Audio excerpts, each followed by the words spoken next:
Hey everyone, so in this video I'm going to be talking to you about core activation. Big subject. A lot of people don't do it properly or aren't aware of how to properly engage their core. You'll commonly get the cues of sucking it in or just tightening the front or pushing your back into the floor, and you'll see up next why this is a problem and can cause more back issues in the long run. All right. When we're talking about the core, you want to think of it as a barrel. You might have heard the term IAP or intra-abdominal pressure tossed around a little bit. Might be familiar to you.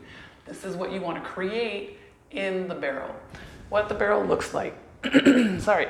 So we have diaphragm and pelvic floor. We always want those two to be parallel. We want them in line. Top of the barrel, bottom of the barrel. All right. Next one, you want the cylinder part. Okay. So abdominals and then your back muscles form the cylinder. This creates your barrel. What we want to do is create a pressure within that barrel. So we want it to activate all the muscles at the same time. This is what the intra-abdominal pressure does. I'll explain this with a balloon. Balloon. This is your core. So imagine when we're talking about intra-abdominal pressure, you can imagine that this is inside of your core. So we're trying to create this pressure. So we've got our diaphragm, pelvic floor, abdominal muscles, and then back muscles that make the barrel shape. So if I go sideways, so this way, it's still the same orientation, okay? We're trying to create a pressure so that when I talk about your diaphragm and pelvic floor being in line, so that when you are creating that pressure, if I press down, you see how this spreads evenly, right? We've got pressure all over.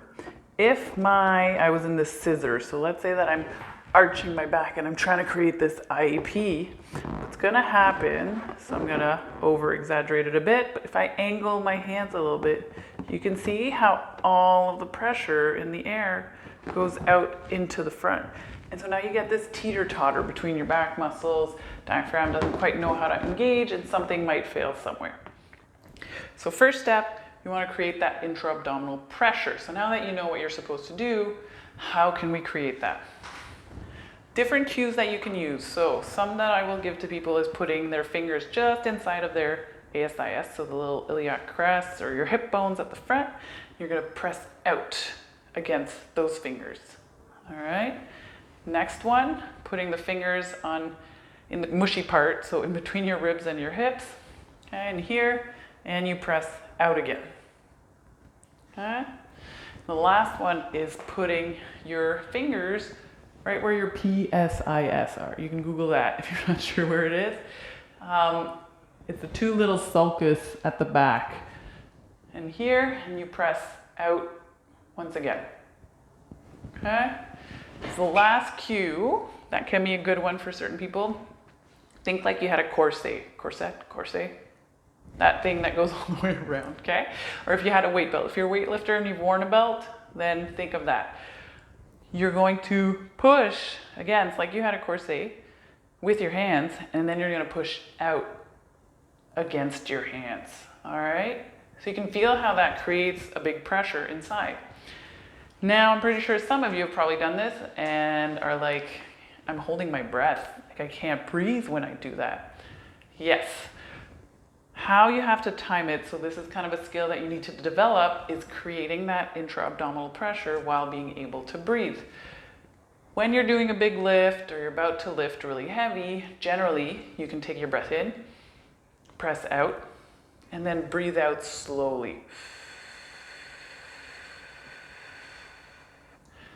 Until while you're able to maintain that pressure, okay?